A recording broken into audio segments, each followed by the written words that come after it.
Alors, Laurent Ripart, on va se tutoyer parce qu'on se connaît depuis longtemps. Tu nous reçois chez toi pour parler d'un livre que tu viens d'écrire en tant qu'universitaire, Les déserts de l'Occident.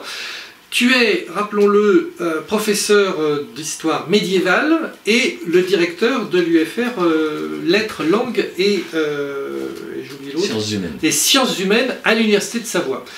Et tu viens d'écrire donc un livre qui s'appelle Les déserts de l'Occident. Mais avant qu'on rentre plus ou même dans cet ouvrage, hein, qui est un ouvrage très très intéressant, mais qui est assez quand même dense, et puis on va dire universitaire et érudit, est-ce que tu peux nous contextualiser à quelle époque on se trouve par rapport à nos repères, pour tous ceux qui ne sont pas spécialistes du 4e au 6e siècle?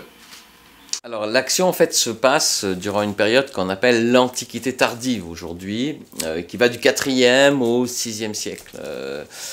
L'Antiquité tardive, avant on appelait ça le Bas Empire, le temps de la décadence romaine, parce qu'on pensait que ça avait été une décadence épouvantable, que le système ne marchait plus, et puis que finalement à partir du 5e siècle, les envahisseurs barbares étaient arrivés et avaient détruit tout ça. Aujourd'hui on ne voit plus les choses comme ça.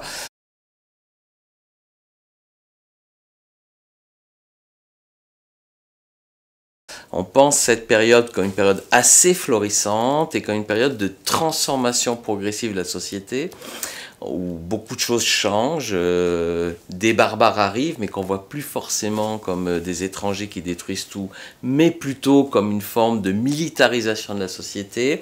Et puis surtout, ça devient une société dans laquelle l'État, en gros, tend à s'évanouir et qu'à la place se met en place une nouvelle structure qui est la structure en fait d'organisation de la société sous la forme d'une église, hein, puisque la grande innovation de la période, c'est l'arrivée du christianisme qui devient l'élément central autour duquel toute la société s'organise.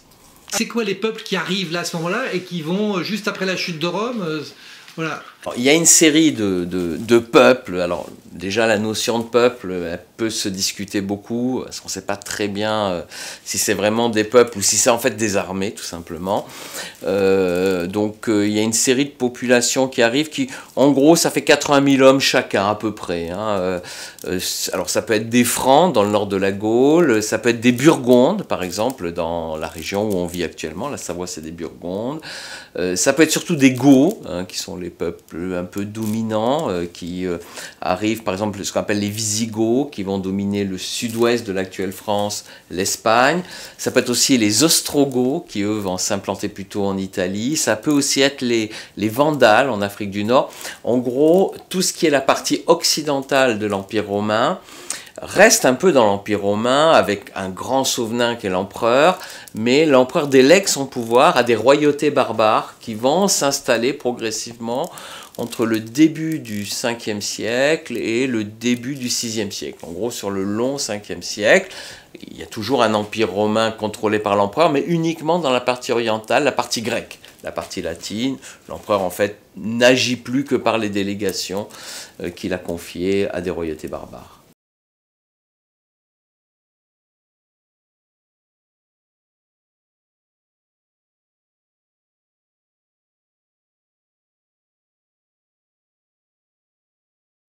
Par rapport à cette période que tu as étudiée, les Francs, ils arrivent à la fin, au 6e? Oui, les Francs. Alors, les Francs, en fait, c'est un pouvoir assez tardif. C'est les derniers venus.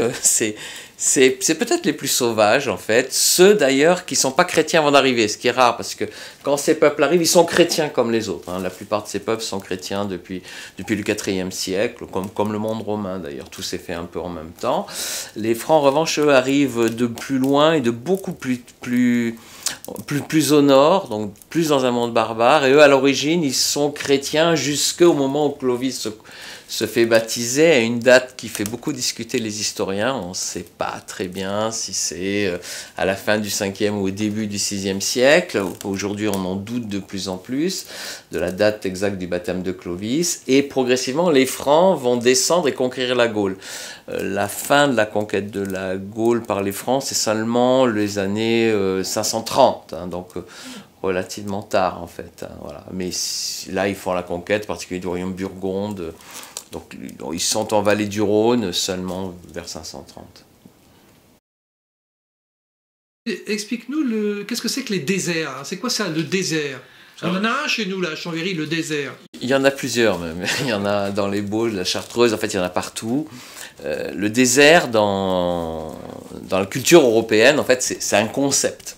On dit je vais au désert, je pars au désert, les protestants l'ont utilisé, enfin c'est très très utilisé. Le désert c'est un lieu où on rencontre Dieu. Voilà. Ça c'est l'origine. Hein. C'est l'origine. Voilà. Alors ça renvoie à une société qui est la société orientale. C'est là où est né le christianisme.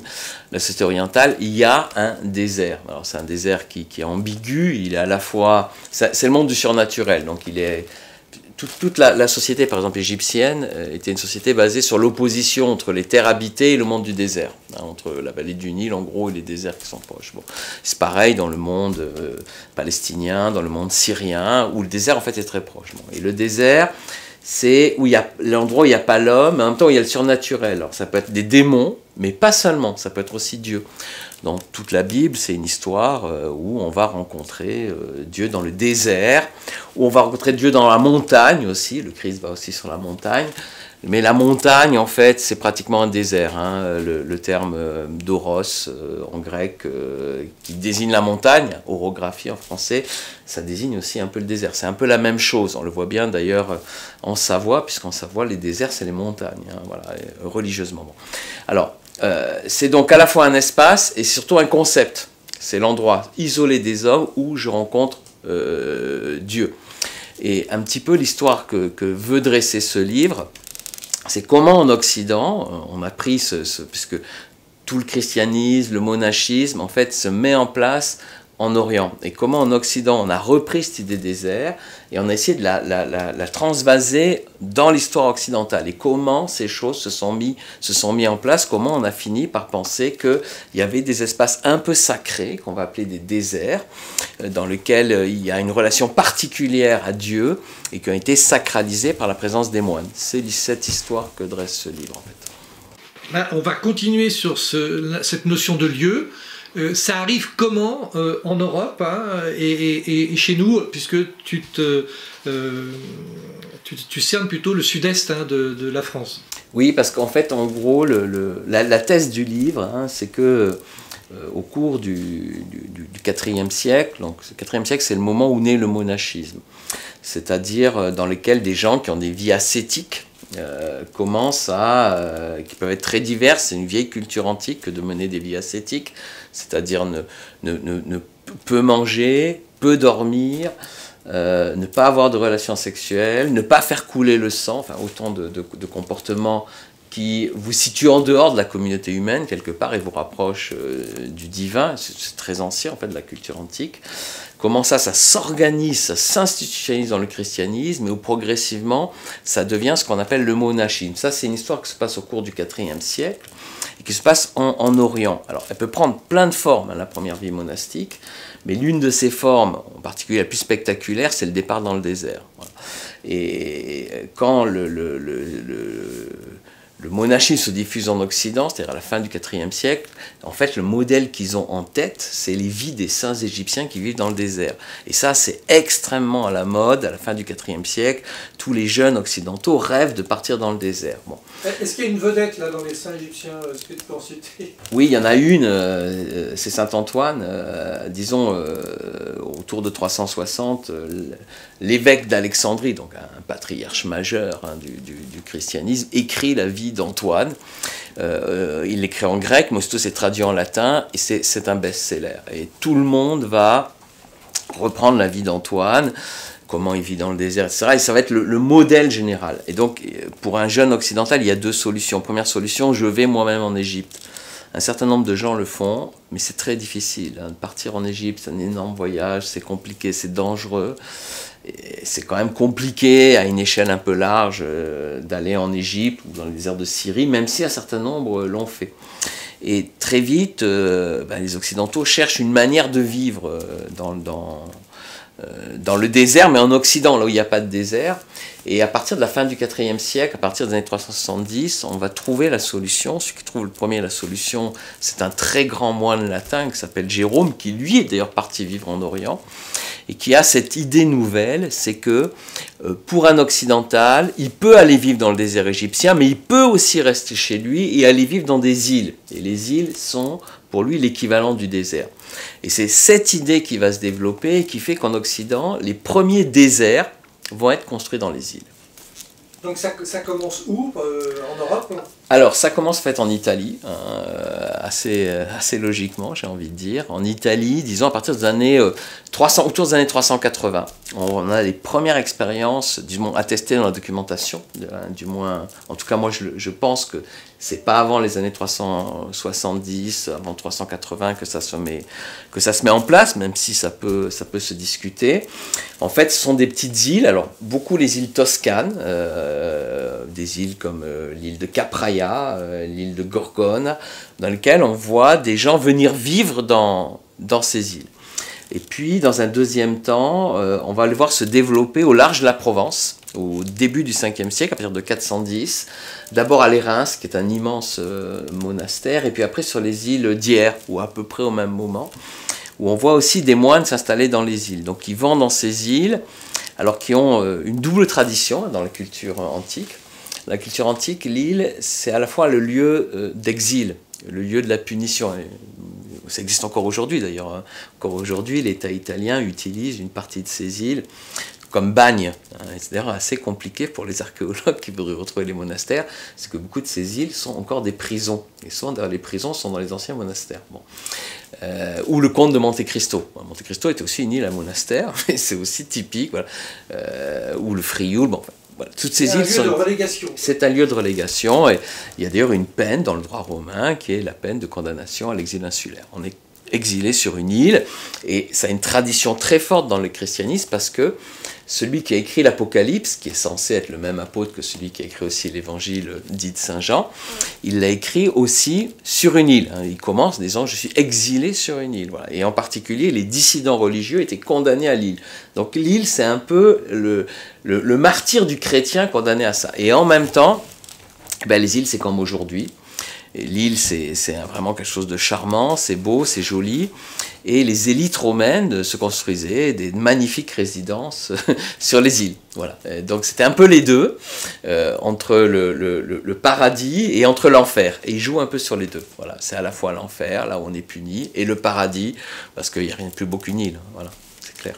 Alors, dans ce que tu viens de dire, ça a l'air d'être anodin, hein, mais c'est quelque chose de nouveau, enfin, en tout cas pour ceux qui ne sont pas spécialistes, que c'est pas non plus des lieux de désolation, c'est-à-dire ça pouvait être aussi des lieux où l'aristocratie romaine venait pour le loisir. Hein. C'est pas un lieu coupé de toute présence humaine, en tout cas, c'est pas un lieu vierge de toute présence humaine, en tout cas pour l'Italie. Oui, oui, même pour les îles françaises, la difficulté, c'est que plus tard, dans un deuxième temps, quand les monastères sont installés sur les îles, on va écrire la fondation de ces monastères, et on va les décrire selon le lieu commun, comme un désert, puisque c'est la base du système. Pour être moine, il faut vivre au désert. Donc on va expliquer que ces îles étaient désertes, personne n'y habitait, que les moines sont venus s'y installer, que c'était des îles démoniaques, puisque le désert c'est le monde aussi des démons, donc il vivait des serpents, et toutes les îles vont avoir exactement le même récit, on appelle ça des récits hagiographiques, l'écriture de la vie des saints. À chaque fois, on a un saint fondateur qui arrive, qui chasse les serpents ou les dragons, c'est pareil, qui vivent dans les îles et qui y installent le monde de Dieu. Bon. Et en réalité, c'est pas du tout ça l'histoire qui s'est passée, on le sait très bien maintenant archéologiquement. Ces îles ont des fonctions d'abord centrales dans la cité romaine, puisque la cité romaine, en fait, c'est une société de la Méditerranée, une société de la mer, c'est une société du transport. Donc en fait, ces îles, à Rome, quand on voyageait en bateau, quand par exemple on allait de Provence à Rome, on utilisait le bateau, Marseille-Rome en bateau, et on passait par les îles où on s'arrêtait. Hein, donc c'était en fait des endroits très centraux en fait dans la société, et en plus c'est des lieux de villégiature. Donc en fait sous ces monastères en général on trouve de magnifiques résidences aristocratiques, et très souvent en fait les premiers moines sont les aristocrates qui vivaient dans ces très belles résidences aristocratiques. Par exemple les Reims, qui est en fait le plus important monastère d'Occident au 5e siècle. Hein. Les Reims, en fait, quand vous allez sur les îles de Lérins, vous avez une villa absolument somptueuse, même si somptueuse que certains archéologues ont pensé que c'était une résidence impériale. Voilà. Et ce qu'on trouve sous les monastères, en fait, c'est pas des déserts avec des serpents, mais plutôt des villas aristocratiques. C'est un concept. En revanche, ce qui va être pris, c'est qu'à partir du moment où c'est défini comme un désert, c'est défini comme un espace sacré. Donc le fait d'y rentrer vous sacralise, fait de vous un homme sacré, ça fait partie de la vie monastique. Très vite, ça va aussi se traduire par aussi un statut juridique particulier, puisque par exemple ces déserts vont obtenir des privilèges particuliers. Ils sont soustraits à l'autorité ecclésiastique, par exemple soustraits à l'autorité des évêques, ce qui est important pour ces moines, soustraits aussi un peu parfois à l'autorité aussi politique. Voilà, ça donne en fait un lieu sacré, c'est-à-dire sacré, ça veut dire séparé, hein, c'est ça le sens originel de sacré, séparé de la société, qui fait des hommes qui y vivent, des hommes un peu particuliers. Voilà. Et ce processus en fait de séparation des lieux vers la sacralité, c'est un peu au cœur de la transformation de la société entre l'Antiquité et le Moyen-Âge. Voilà, c'est ça qui est intéressant dans l'étude du phénomène. Tu fais partie des historiens et de plusieurs courants, en tout cas, qui effectuent une reconstruction mémorielle, hein, par rapport à peut-être cette histoire du monachisme qu'on avait, ou qu'on a d'une façon des anciens chercheurs, on va dire. Est-ce que tu peux nous dire qu'est-ce que c'est que cette reconstruction mémorielle que tu portes avec d'autres ? Oui, c'est-à-dire en fait, depuis, on va dire, une vingtaine d'années, un quart de siècle en gros, il y a quand même une révision assez forte de l'histoire du premier monachisme. En gros, l'histoire du monachisme a été faite par des moines très longtemps. Des moines qui sont tous des moines qu'on appelle bénédictins, c'est-à-dire qui vivent sous la règle de Saint Benoît, puisque à partir de l'époque carolingienne, en Occident, tous les moines ont dû vivre sous la règle de Saint Benoît, c'est Charlemagne qui les a obligés en gros. En fait, l'histoire qui a été construite, c'est une histoire où on explique que tout allait amener les moines à aller vivre sous la règle de Saint Benoît.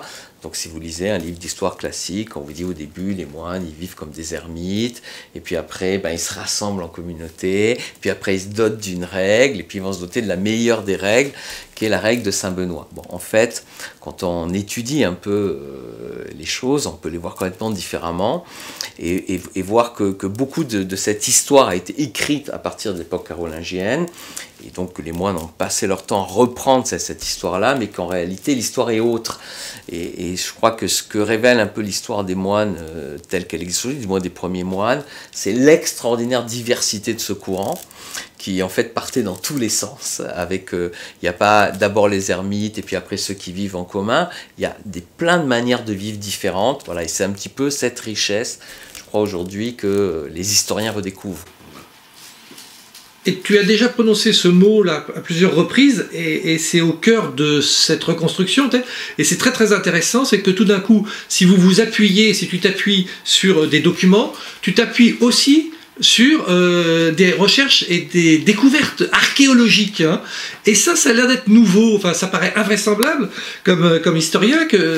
Parle-nous de ce travail de s'appuyer sur les travaux archéologiques. D'abord, l'archéologie est assez nouvelle, hein, c'est-à-dire l'archéologie, du moins en histoire médiévale, c'est pas une science si ancienne que ça, hein, et l'archéologie en plus a énormément progressé, et elle transforme radicalement les choses. Donc quand j'étais étudiant, par exemple, on ne savait pas du tout à quoi ressemblait un monastère au 5e, 6e, 7e, 8e siècle. Bon. Aujourd'hui, je ne dis pas qu'on le sait bien, mais on commence à en avoir une petite idée. Voilà. Ça, c'est l'archéologie qui nous a apporté ça.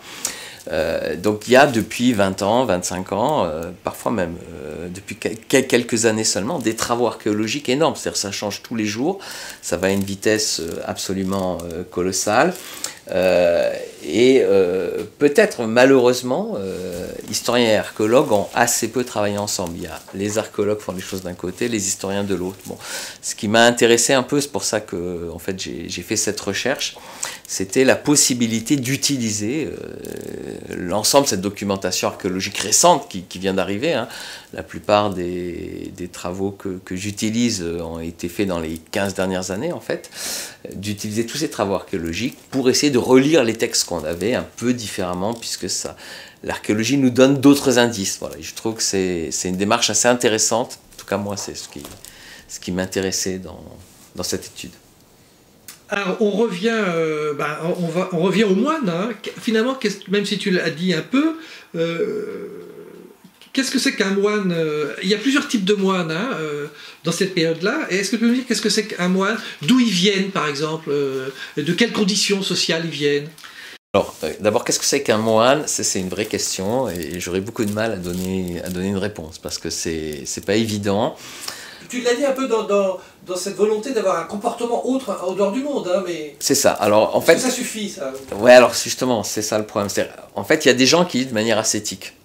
Depuis toujours, soit dans le monde grec, même ailleurs, hein, chez les bouddhistes, et il peut y avoir une influence d'ailleurs. Jérôme connaissait des moines bouddhistes, par exemple. Et puis, dans les courants juifs, on a beaucoup de courants juifs. Alors, nous, on dit les juifs, on dit les chrétiens. Maintenant, la mode, c'est plus de dire comme ça, c'est de dire les judéens, pour montrer à quel point le judaïsme et le christianisme, du moins jusqu'à une certaine période, ne sont pas deux courants religieux séparés. Il y a porosité, quoi. Il y a porosité, voilà, il y a porosité. Donc on a beaucoup comme ça de communautés. Bon, alors ça existe depuis le début et les premiers chrétiens aussi ont des tas d'expériences ascétiques. Bon. À partir du IVe siècle, on va commencer à parler de moines. Et c'est-à-dire que la différence entre les ascètes et les moines, c'est que d'une certaine manière, le monachisme, c'est une forme d'ascétique de plus en plus institutionnalisée, de plus en plus réglementée, on pourrait dire, modélisée, avec soit des textes normatifs qui disent qu'il faut vivre comme ci, comme ça pour être vraiment un moine, soit surtout des vies de saints qui disent voilà, le modèle à atteindre, c'est ça. La rupture entre l'ascète du 2e, 3e siècle et le moine, elle est là, dans la codification. Est-ce que c'est pas justement entre l'individu peut-être et puis un collectif qui s'organise finalement? Alors, c'est peut-être plus compliqué que ça, au sens où il y a toujours les deux. C'est-à-dire, parce que justement, ça peut avoir renvoyer à plein de choses. Le moine, ça peut être le type qui vit tout seul, dans une grotte, il est moine. Et peut-être que être moine, ça veut dire vivre seul. On n'est pas tout à fait sûr d'étymologie en vrai. Mais peut-être ça veut dire ça originellement. Le moine, c'est aussi, il peut vivre dans une communauté, il peut mener une vie qu'on appelle cénobitique aujourd'hui, d'un mot grec qui veut dire koinos bios, la vie commune. Le moine, ça peut aussi être une femme qui vit chez elle, en fait, tout simplement. Enfin, ça peut prendre des formes, ça peut aussi être des clercs qui vont en communauté. C'est prendre plein de formes différentes. C'est ça un peu la difficulté et la richesse de la chose. Et de plus en plus, ça a désigné les très grosses communautés qui vivent à l'écart. Voilà. Alors, qui sont ces moines? D'où ils viennent? Alors, d'où ils viennent? Voilà, qui sont-ils? En fait, il y a une particularité sur notre occidental dessus. En Orient, le monachisme est un phénomène de masse. C'est-à-dire en Égypte, on a des paysans qui partent faire les moines. Voilà, ils mènent des vies ascétiques radicales. Donc populaire, quoi. Populaire, voilà. D'ailleurs, le monachisme égyptien est un monachisme en langue copte, hein, c'est-à-dire pas en grec, hein, en langue du peuple. Voilà, hein. Bon. Et le monachisme occidental, pas du tout. C'est pas un monachisme, même s'il y a plusieurs courants, hein, mais le monachisme dominant en Occident, c'est un monachisme aristocratique de très très haut niveau. Ce sont les élites les plus importantes du monde occidental. Donc les enfants, tu veux dire, ou c'est déjà des adultes qui viennent Alors, au départ, c'est plutôt des adolescents, originellement. La toute première génération, ils ont 18-20 ans. Donc ils sont en rupture peut-être, non? Est-ce qu'ils sont en rupture avec leur famille aristocratique ou pas? Alors, en tout cas, ils jouent le fait d'être en rupture avec leur famille, puisque tous les moines ça c'est un lieu commun, doivent tous être en rupture avec leur famille. Ça, c'est parce qu'ils suivent le modèle du Christ. Donc tu fais comme le Christ, tu abandonnes tout et surtout ta famille. Bon, donc toujours, quand on les présente dans les vies de saints, ils rompent avec leur famille. Ceci dit, ils ne sont jamais vraiment en rupture avec leur famille, ça c'est un mythe, c'est un vrai mythe. En fait, c'est des gens qui sont totalement dans leurs réseaux familiaux, sont de jeunes, mais qui changent de carrière. Si vous voulez, leurs ancêtres avaient... leurs ancêtres avaient des carrières administratives. Ils sont souvent fils des préfets de Rome, des plus grandes familles locales qui avaient des carrières politiques. Et eux, ils changent de carrière, en fait, et ils vont devenir tous évêques. Mais avant de devenir évêque, on devient évêque en général normalement à 30 ans, pas avant, hein, c'est la règle canonique, et avant de devenir évêque, ils font 10 ans d'une vie monastique. Voilà. Et c'est un petit peu ça qu'on a au tout début. Et c'est ça qui est passionnant dans ce que tu écris, de ce que tu recherches, hein, dans ta recherche, c'est que ces moines-là, comme tu viens très bien de les décrire, finalement, ça va être les Reims, Hyères, ils vont être vraiment un centre culturel et religieux pour l'ensemble de la chrétienté, enfin en tout cas du Sud-Est. Hein. Et est-ce que ça, on peut le faire de toute la France ou toute la chrétienté, parce qu'ils vont former une élite finalement. Ces moines-là vont être l'élite de l'Église. Tu dis de Sud-Est, est-ce que ça dépasse cette région-là ou pas? Alors ça commence dans le Sud-Est, c'est logique, parce qu'on est dans la cité romaine où tout vient de la Méditerranée. Donc Rome, en fait, c'est la Méditerranée, tout fonctionne sur la mer, et puis après, c'est des vallées, comme la vallée du Nil, la vallée du Rhône. Donc, et après, plus au nord, c'est des mondes plus barbares. Donc, comme toujours, tout part, évidemment, du monde méditerranéen. Donc, c'est là où on trouve les premiers monastères. Ça se diffusera plus tard vers le nord, bien sûr, hein, cette culture-là. Plus tard, hein, en grande partie, pas avant le 6e siècle, plus au nord. Le 5e siècle, c'est plutôt, on reste plutôt dans un monde du sud, du moins qui dépasse pas la Loire. Voilà, le maximum au nord de la Loire, par exemple, c'est le monastère de Marmoutier, qui est un monastère qui est près de Tours, construit sur les bords de la Loire, comme sur une falaise qui est sur les bords de la Loire, comme on a en Égypte des falaises qui sont sur les bords du Nil. Et ils vivent dans les petites grottes qu'il y a dans la falaise. Voilà. Mais c'est vraiment le plus au nord, sinon c'est plutôt plus au sud, plutôt dans des îles alors, méditerranéennes, ou les îles du Rhône, par exemple. On a encore à Lyon, pas loin d'ici, un très bel exemple, c'est l'île Barbe. Voilà, l'île Barbe, c'est un monastère, je pense, qui se met en place dès le début du 5e siècle, sur une île dans le Rhône. Voilà, c'est le même modèle, c'est un désert. C'est-à-dire que quand ils vont immigrer, en tout cas sur le continent, enfin ils vont aller aussi, comme tu dis, que ce soit à Arles hein, ou à Lyon, sur des îles. Hein. Sur des îles, et bon, la plupart d'ailleurs des sites monastiques sont sur des îles, ou des choses par exemple, le Mont Saint-Michel, c'est pas un hasard, si encore aujourd'hui c'est un monastère-île. C'est pareil aussi, plus tard, je sais pas, dans l'Angleterre, les grands monastères comme Iona, etc., sont des monastères d'île. Hein, voilà. Cette idée, toujours, on va au désert, et le désert, c'est l'île. Voilà. Et tu dis aussi que donc, cette élite-là, petit à petit, elle va changer, en tout cas, de service. Hein. Elle était au service de l'empereur, et petit à petit, elle va se mettre, enfin, cette élite formée, va se mettre au service de l'Église, mais l'Église qui est en construction.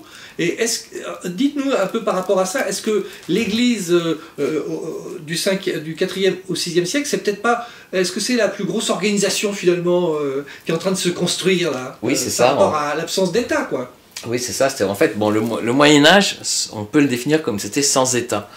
Quand j'étais jeune, ce qui était à la mode, d'ailleurs, c'était d'aller lire les anthropologues pour voir comment étaient les sociétés sans État, pour essayer d'appliquer ces modèles au Moyen-Âge. Et puis, on s'est rendu compte quand même qu'il y a un problème. Peut-être qu'il n'y a pas trop d'État au Moyen-Âge, mais il y a une institution qui est l'institution ecclésiale, qui est l'institution de l'Église. Donc ça change un peu la donne. Et effectivement, en fait, c'est comme ça aujourd'hui qu'on voit les choses. Au fond, le passage de l'Antiquité au Moyen-Âge, c'est une forme de christianisation de l'appareil d'État. L'Église, ce qu'on appelle l'Église, aujourd'hui, nous on préfère parler d'institution ecclésiale d'ailleurs à ma période, puisque ce qui pour nous est l'Église au sens du Moyen-Âge, c'est l'ensemble des chrétiens, c'est l'ensemble de la société en fait. Hein.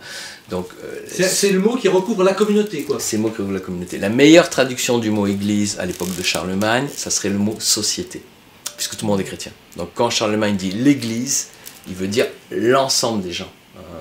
Voilà, c'est ça cette idée. Mais ces gens sont organisés. Il y a une institution, parce que c'est une région d'État à l'origine, hein, c'est une région de l'État romain. Donc il y a des fonctionnaires de l'État romain qui sont en fait les évêques. Voilà. Et donc on a gardé en fait cette part d'État romain. Je pense qu'aujourd'hui, aujourd'hui, quand on regarde le pape d'ailleurs, on comprend à quel point Rome n'a pas complètement disparu. Hein. c'est une institution étatique, ecclésiale, et c'est un morceau de l'État.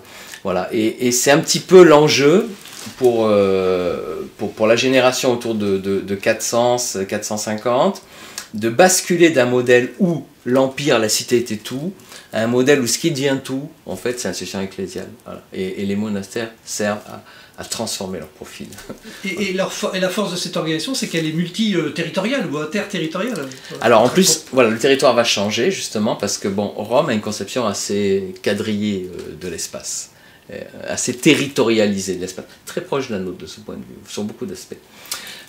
En revanche, la mise en place des déserts crée autre chose. On va modifier l'espace avec un espace qui est sacré, où il y a des saints vivants qui vivent dans ces îles. Et donc, de ces îles, de ces déserts, sortent des rayonnements de sacralité. Et on va désormais passer à une autre forme d'espace où tout se construit autour de l'attractivité des pôles. Donc au Moyen-Âge, on dit qu'on n'est plus dans un espace dit territorialisé, avec des limites, des frontières, mais un espace qui est polarisé. C'est-à-dire où j'ai des pôles... Avec des influences. Avec des influences, voilà, qui vont se croiser, voilà, ce qui va donner la caractéristique de la société médiévale, en fait. Alors, dans ce qu'on entend, hein, on est dans un monde d'hommes, on va dire, hein, mais pas que. Pas que. Et est-ce que peux-tu nous dire cette caractéristique par rapport à ces femmes qui vont être moines, et surtout ça va changer aussi au niveau territorial, hein, alors, voilà, explique-nous ça. Alors, donc on a aussi une version de la vie ascétique qui est une version féminine. À l'origine, ce sont des femmes de très haute famille, comme d'ailleurs les moines, qui, en particulier lorsqu'elles deviennent veuves, commencent à mener une vie ascétique dans leur maison.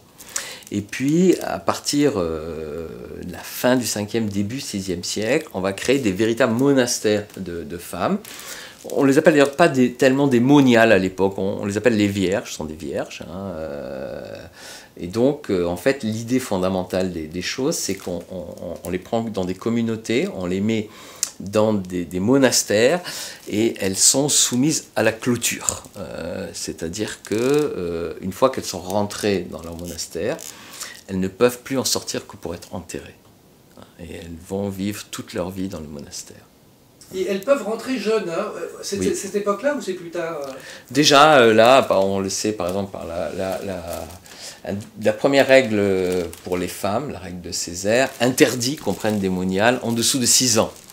Alors, pour un historien, toujours, quand on interdit quelque chose, c'est dire que ça se fait. Hein. Donc, voilà. Et bon, 6 ans, ça devait être l'âge classique. Alors, on a d'autres cas où on les voit un peu plus tard, vers 10 ans. Mais disons, progressivement, à partir, en tout cas, c'est très bien attesté, dès le 6e, 7e, on va commencer à rentrer au monastère en âge d'enfance. Hein. Donc, en général, on devient moine ou monial à l'âge de 6 ans. Ce qui a beaucoup d'avantages, ça au moins 2. Le premier, c'est qu'on va beaucoup insister sur la virginité. Le moine est un homme vierge, la moniale est une vierge, et le moine aussi. C'est très différent avec un clerc qui n'a pas du tout à être vierge. Bon, eux, ils sont vierges, et pour être sûr de la virginité, il vaut mieux les prendre enfants. Voilà, donc ça, c'est un gros avantage. Et puis, il y a aussi autre chose, c'est que c'est tout un métier, c'est une formation, ce sont des professionnels de la prière, c'est pas simple, hein. Ils se relaient pour chanter des psaumes en latin, et c'est toute une éducation, et on les éduque pour ça aussi. C'est un métier. Et il y a quelque chose qui les caractérise particulièrement, c'est qu'ils ne sont pas dans les déserts, hein, là. Oui. Pourquoi il y a cette différence-là, là? Ils sont où d'abord? Alors, je pense, du moins c'est ma théorie, tout le monde ne la partage pas, en tout cas c'est comme ça que je vois les choses. Je pense que au 5e siècle, dans cette antiquité-là, les moines vivent en dehors des villes. Voilà. On a encore, c'est la ville romaine, depuis le 3e siècle elle est entourée d'un rempart, et de mon point de vue, tous les monastères sont masculins sont en dehors des villes. En revanche, les femmes sont dans les villes. Je pense pour une raison de sécurité élémentaire, c'est qu'au 5e siècle, la sécurité n'est pas le point fort de la société. Il y a beaucoup d'armées qui circulent. C'est des armées qui vivent sur le pays, qui assouvissent leurs besoins en termes de nourriture, mais aussi leurs besoins sexuels sur les populations qu'ils rencontrent. Donc mettre un monastère de vierges dans la campagne, ça devait être un peu compliqué. Donc elles sont situées dans les villes. En général, elles sont situées près des remparts, mais du côté du rempart pour fortifier les remparts par leur prière. Alors, moi je veux juste, ça c'est une curiosité personnelle, on l'a compris, hein, il y a plusieurs types, enfin il y en a deux, hein, il y a les anachorètes, les ascètes qui sont, comme tu l'as très bien expliqué, puis il y a les cénobites, et puis il y a un type de moine là, que j'ai lu, alors je ne connaissais absolument pas, c'est les sarabaïtes. Alors, est-ce que tu veux expliquer ce que c'est que ce type de moine? Oui, alors en fait on n'en sait pas grand-chose. Ça, ce sont des gens qui ne sont pas bien. On ne sait même pas d'où vient tellement le nom. Et dans les textes des grandes autorités ecclésiastiques, on dit qu'il y a ce qui est autorisé. Ce qui est autorisé, c'est vivre de manière cénobitique ou vivre en ermite, ce qu'on appelle parfois un anachorète, quelqu'un qui est sorti de la chora, de la cité. Et puis ils disent, mais il y en a qui ne sont pas bien du tout. C'est les sarabaïtes, on peut trouver parfois d'autres noms, les moines gyrovagues, c'est-à-dire les moines qui n'obéissent à personne. Voilà. Mais ils ont fui le monde quand même, hein. Ils ont fui le monde, Ça, voilà. mais sans se placer sous l'autorité de quelqu'un. En gros, c'est ça le reproche. Parce que le monachisme doit être institutionnalisé. Et voilà, l'Église, c'est pas la société anarchique, c'est une société... On va faire ce qu'on veut. Non, bien organisée. Et la première vertu du moine d'ailleurs, hein, le premier vœu qu'il va prêter, c'est le vœu d'obéissance. Voilà. L'obéissance, c'est la chose clé. Voilà. Et il y a des moines qui refusent l'obéissance, et toutes les autorités chrétiennes sont d'accord sur un point, ça c'est inacceptable. Mais c'est des croyants, ils vont méditer, ils vont... Alors on n'en sait pas plus, c'est-à-dire que tout ce qu'on sait nous, en gros c'est l'anti-modèle. En fait ça marche souvent comme ça hein, dans le christianisme comme toute pensée. On parle des gens, même pas forcément parce qu'ils existent, mais parce que c'est ce qu'il ne faut pas faire. Voilà. Ils se révèlent comme ça, voilà. l'existence. C'est un peu, je sais pas, les loupards, les racailles, on dirait aujourd'hui. Voilà. C'est ces gens qu'il ne faut pas imiter. Voilà. Et il ne faut pas les imiter parce qu'il faut obéir. Et pourquoi on n'en sait pas plus? Il n'y a pas de recherches, on n'a pas de documents, on n'a pas d'éléments archéologiques? Non, alors d'abord l'archéologie, elle donne que certaines choses. C'est très compliqué l'archéologie. Il ne faut pas penser que l'archéologie révèle des choses sur la société. Hein. L'archéologie, tout ce qu'elle permet de dire, c'est qu'il y a un mur. Il y a un mur, après qu'est-ce que c'est comme mur? Parfois on ne sait pas trop, de quand il date, parfois on ne sait pas trop. Bon, donc, et en particulier, elle ne nous dit rien sur les gens qui ont utilisé ce mur. Voilà. Après, ça c'est les textes qui peuvent nous dire des choses dessus. Et en fait, les textes ne nous parlent que des modèles, voilà, ou des anti-modèles. Et puis le texte, c'est déjà une reconstruction. C'est une reconstruction. Voilà. Et la question est de savoir à quoi ça renvoie concrètement. En tout cas, c'est un peu la même chose que, je ne sais pas, l'histoire des hérétiques. Voilà. Est-ce que les hérétiques existent vraiment? Il faut parfois y réfléchir. C'est aussi l'anti-modèle de ce qu'il ne faut pas faire. Et on peut leur accorder beaucoup d'importance parce que justement, on explique qu'il faut bien obéir. Voilà. Et les sarabaïtes, je pense, c'est plutôt cette histoire derrière. C'est la construction d'une représentation finalement par rapport à une domination oui, et en puis, place, quoi. Voilà, et puis on te dit t'es sarabite, c'est-à-dire t'as tort. D'accord. Voilà. C'est un nom générique pour exclure. Quoi. Ouais, c'est ça. L'image qu'on a, nous, en tout cas pour tous ceux qui ne connaissent pas bien le monachisme, c'est le monachisme à partir du XIe siècle, et qui est, dans l'idée, c'est des monastères qui sont riches. C'est quoi l'économie de ces monastères dans les déserts du IVe au VIe siècle? Alors ça, c'est un peu... Ils vivent de quoi? Qui c'est qui les aide? C'est un peu le point faible, je pense, de mon travail. C'est que, en fait, on ne sait pas grand-chose sur ça. C'est très difficile de savoir.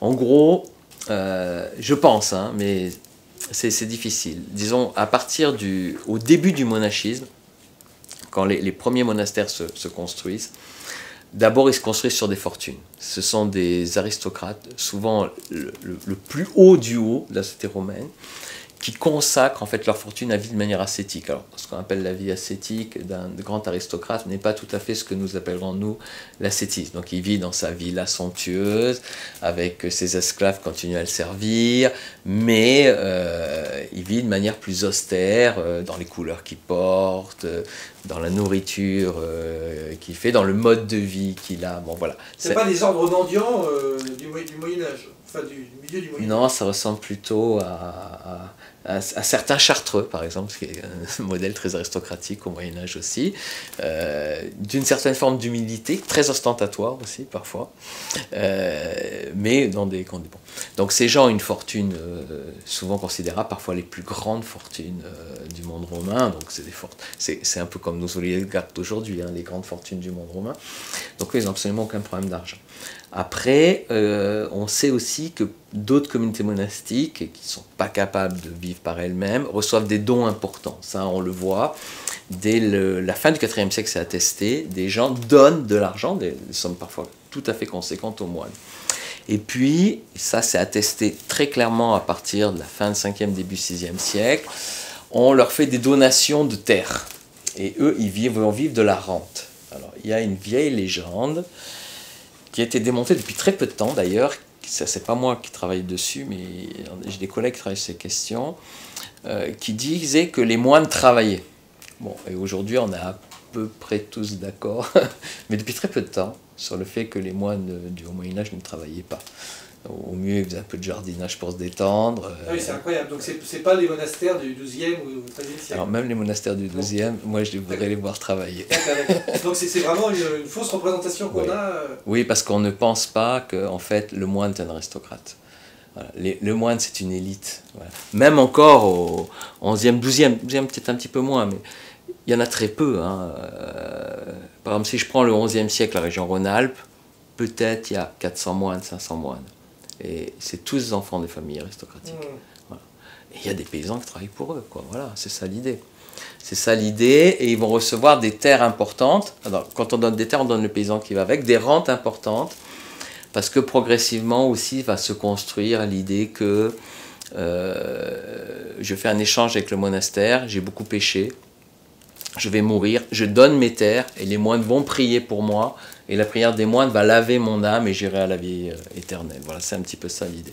Et d'où l'importance de cette valeur de sacralisation, hein, parce que peut-être qu'il n'y aurait pas eu ces dons, cette construction de cette sacralisation fait qu'après il va y avoir ce lien. C'est ça, cette sacralisation va se construire. Alors d'abord, dans un premier temps, c'est juste le fait qu'il y a des moines qui mènent une vie sacrée, ce sont des saints vivants, qu'on peut venir voir éventuellement. Il y a beaucoup de gens qui viennent les voir sur les îles où les gens débarquent, etc.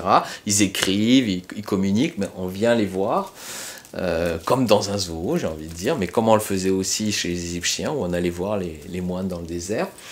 Et puis après, progressivement, on va basculer vers autre chose, qui se met aussi en place à cette période, qui est ce qu'on appelle le culte des saints. Donc ces moines, en fait, eux-mêmes vont mourir. Ils vont souvent être sanctifiés, donc on va utiliser les os de leur corps comme reliques sacrées qui ont un pouvoir surnaturel. Et donc ça devient des lieux aussi de réceptacle de reliques. Voilà. Depuis de procession, pour aller... Voilà, et donc il y aura un sacré important. Moi j'ai noté qu'il y a un roi, là, Sigismond, qui aide considérablement un monastère.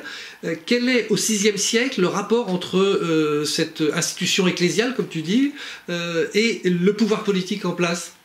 Oui, c'est une question intéressante, c'est un basculement qui se met en place. Donc vers 500, les royautés barbares sont cristallisées, elles voient les monastères autour d'elles et elles vont commencer à les utiliser. Elles vont les utiliser et dès lors, les pouvoirs vont les utiliser. Donc en fait, ils eux-mêmes prennent la possession des monastères, les fondent, éventuellement fondent de nouveau, ou prennent possession des anciens. Ils en deviennent les propriétaires, c'est leur monastère, hein, c'est eux qui nomment l'abbé, qui vont et ils vont doter ces monastères avec des biens publics. Donc en fait, Sigismond, c'est intéressant. En 515, ils fondent ce très grand monastère qui s'appelle Saint-Maurice d'Agone, qui est un truc monstrueux pour l'époque. Et excuse-moi, qui est où ? Alors, c'est en Suisse actuellement. Bon, c'était le plus grand monastère de ce qu'étaient les anciens États de Savoie d'ailleurs. Voilà, c'est dans un canton suisse qui s'appelle le Valais, sur le cours du Rhône, le Haut-Rhône, juste avant qu'il aille dans le lac Léman, en bas du Grand Saint-Bernard. Donc ils fondent un monastère qui est un monstre, c'est un monastère colossal. Il rafle tous les moines des différents monastères, c'est lui le chef. Il les envoie à Saint-Maurice d'Agone, parce qu'il faut beaucoup de moines, c'est une grosse communauté, au moins sans doute 80 moines. Il construit des bâtiments de luxe. Il construit son propre palais à côté du monastère.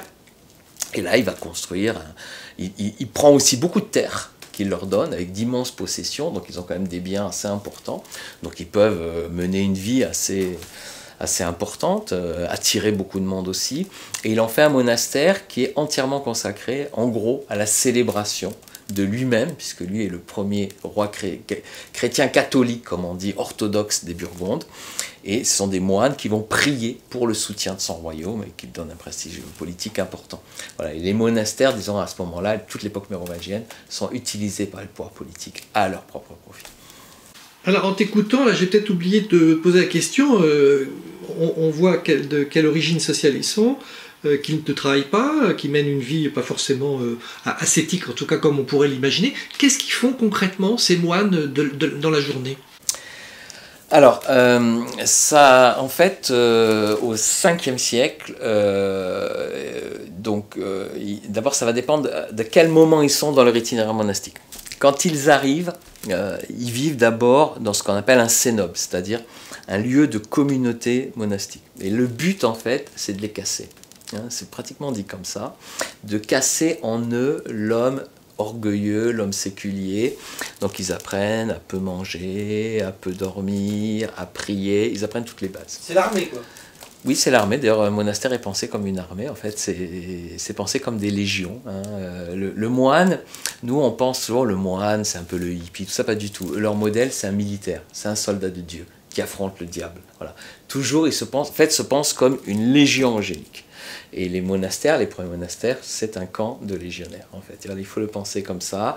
Et ils vont, en gros, par groupe militaire, par escadron, on a même le terme, hein, escadron militaire, dans l'église pour prier et affronter les démons. Voilà. Ils se pensent comme des guerriers. Quand ils prient, ils prient, alors voilà, ils font leur prière. Aussi, parfois, on peut leur faire des tâches importantes. Ils obéissent surtout. Voilà. Et puis, au bout de quelques années, les plus importants d'entre eux vont avoir l'autorisation de mener une vie qu'on appelle anachorétique à l'époque, c'est-à-dire une vie érémitique. Donc ils partent à ce moment-là vivre un peu plus loin, dans une cellule particulière. Et là, ils passent leur journée entre prière et lecture. Voilà. Est-ce qu'ils écrivent? Oui, dans le monastère, on écrit. Oui, on écrit. C'est pour ça, oui, c'est pour ça qu'on a d'ailleurs des textes. C'est comme ça qu'on fait l'histoire. On a pas mal d'ailleurs de ces écrits. Ils écrivent des lettres, ils correspondent, qui sont souvent copiés après sur des épistoliers. Nous, on a conservé en fait les manuscrits épistoliers qui étaient copiés et recopiés pour les plus grands d'entre eux. Ils écrivent des vies de saints, beaucoup de vies de saints, les vies des moines qui étaient avant eux. Ils peuvent écrire des règles monastiques. Ils peuvent écrire un peu toutes sortes de textes. Et c'est grâce à ça qu'on connaît un peu leur histoire, quoi. Alors, pour finir, Laurent, on l'a vu, on était à Marseille, à Arles, à Lyon, et ça va monter, hein, et tu appelles ça le monachisme jurassien, dans le Jura. Quelle est sa nature? Comment il a bougé? Quelles sont les différences? Parce que là, il y a quelque chose qui se transforme, hein, il y a des choses nouvelles qui arrivent. À la fin du 5e siècle, on voit arriver de nouvelles choses, alors des établissements beaucoup plus conséquents, beaucoup plus importants. On en a un, sans doute, qui vient d'être découvert archéologiquement il y a 4 ans, à quelques kilomètres d'ici, à Host, dans le oui, c'est incroyable. Bon, avec un établissement absolument fascinant. Je pense le plus ancien monastère archéologiquement connu par ses bâtiments de toute l'Europe. Et je trouve incroyable qu'à Host, on n'ait absolument rien fait autour de ça, si ce n'est une très vague exposition. C'est vraiment une découverte archéologique majeure. Et puis on a une expérience très intéressante qui se déroule dans le Jura, on appelle ça. Voilà, c'est l'actuel Saint-Claude en fait, où là plusieurs monastères sont construits. Et on a un texte absolument fascinant que moi je date de 510, qui raconte la création de ce monastère.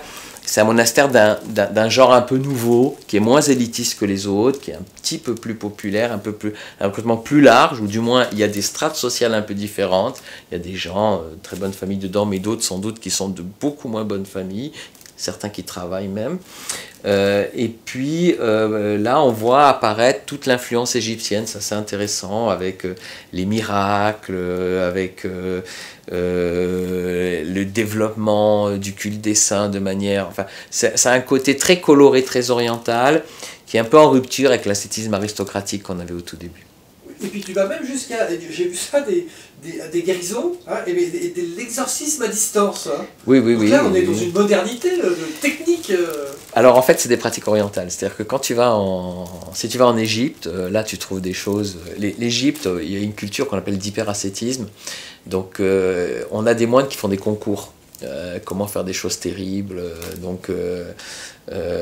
comment ne pas manger ou ne pas dormir. Donc il y en a qui essayent de ne pas dormir pendant 15 jours, puis après pendant 2 mois, puis il y en a fait 10 ans sans dormir, bon, enfin, des choses comme ça. Des choses folles, hein, bon. Voilà, donc il y a ce modèle-là, et puis il y a un gros modèle aussi de lutte contre les démons, et donc on voit ça beaucoup hein, dans le monachisme égyptien, et c'est ce modèle-là qu'ils utilisent en fait. C'est ces textes qui, en fait, à chaque fois, on pourrait presque dire le miracle qu'ils donnent, on peut presque voir d'où il vient. Tiens, ils ont copié copier-coller. Voilà, copier-coller des Égyptiens. Et tu dis que ça va être un monachisme qui va être beaucoup plus ouvert sur la société, et même avec une instabilité des moines. Hein. Il y en a qui s'en vont, Oui, oui. il y en a qui reviennent. Ça, c'est nouveau, ça, non, par rapport à... Oui, oui, les moines circulent beaucoup plus. Alors, c'est aussi le fait que le monachisme jurassien, ils sont plus dans des îles, peut-être. Peut-être ils ont plus de mal à contrôler. On sent beaucoup d'instabilité sociale dans le monastère. C'est difficile, hein, parce qu'on n'a quand même pas des masses de sources, hein, mais on voit des vraies luttes. Par exemple, on a des luttes entre les moines prêtres, qui constituent l'élite du monastère, parce qu'eux, ils sont prêtres. Et puis, sans doute, des moines d'origine beaucoup plus populaire, qui donc ne peuvent pas devenir prêtres, puisque c'est pas n'importe qui devient prêtre dans l'Antiquité tardive. Et on sent des tensions sociales fortes et une difficulté à contrôler les moines. Ça, c'est assez net. À partir du VIe siècle, on sent des tensions hein, dans les monastères. On a même, à la fin du VIe siècle, une magnifique révolte des moniales de Poitiers qui est documentée, une vraie insurrection où les moniales de Poitiers se révoltent, prennent le pouvoir. L'objet, c'est quoi? C'est quoi l'objet de la révolte? En fait, c'est dans le monastère de Poitiers, on a enfermé des filles de roi, et une abbesse fait régner la discipline, et elle ne supporte pas. Donc, qu'on comprend hein, par ailleurs. Et donc, elle développe une révolte, elle dit que ce n'est pas digne de leur rang. Et de fait, elle trouve des hommes qui les défendent, des soldats. Ils ont une puissance, c'est des filles de roi. Et pendant plus d'1 an, elles vont réussir à avoir un monastère de femmes révoltées. Voilà. Puis au bout d'1 an, ils vont... Autogéré. On pourrait le dire comme ça. Alors, autogéré, quand même géré par les filles de roi. Hein, mais au bout d'1 an, ils mettent plus d'1 an pour mettre fin à la rébellion. Voilà. Donc on a des vraies tensions sociales, peut-être parce que ça devient un phénomène plus massif aussi. Laurent, pour finir, est-ce que tu peux nous dire justement sur cette période que tu as étudiée et que tu as très bien expliquée, quelle influence ça va avoir à partir du 6e, en France par exemple? C'est quoi l'influence de ce monachisme de la Provence du Sud et de Rhône-Alpes? Alors, c'est un peu ma thèse. Je pense que les expériences qui sont faites dans ces îles, en particulier autour de l'Érins, autour aussi de Hyères, autour de l'enseignement d'un grand maître qui vivait à Marseille qui s'appelait Jean Cassien, que ces expériences ont profondément donné un type de modèle monastique qui va se développer dans le monde latin, qui d'ailleurs a des particularités qui vont le différencier des monastères qu'on va trouver en Orient. Et c'est ce type de monastère qui va se diffuser au VIe siècle en Italie, qui va servir de base à la création de la règle de Saint-Benoît et qui va devenir un peu le modèle cénobitique d'aujourd'hui. En fait, c'est une victoire, on pourrait le dire comme ça. Il y a plusieurs formes de monachisme. Et c'est le monachisme des îles, des grands monastères qui vivent dans les déserts, qui va devenir le modèle de tout le monachisme européen. Voilà. C'est un petit peu, je pense, ça que je veux dire un petit peu dans mon livre, que tout vient un peu de ces établissements-là, des îles. Voilà. Laurent, merci beaucoup. Merci.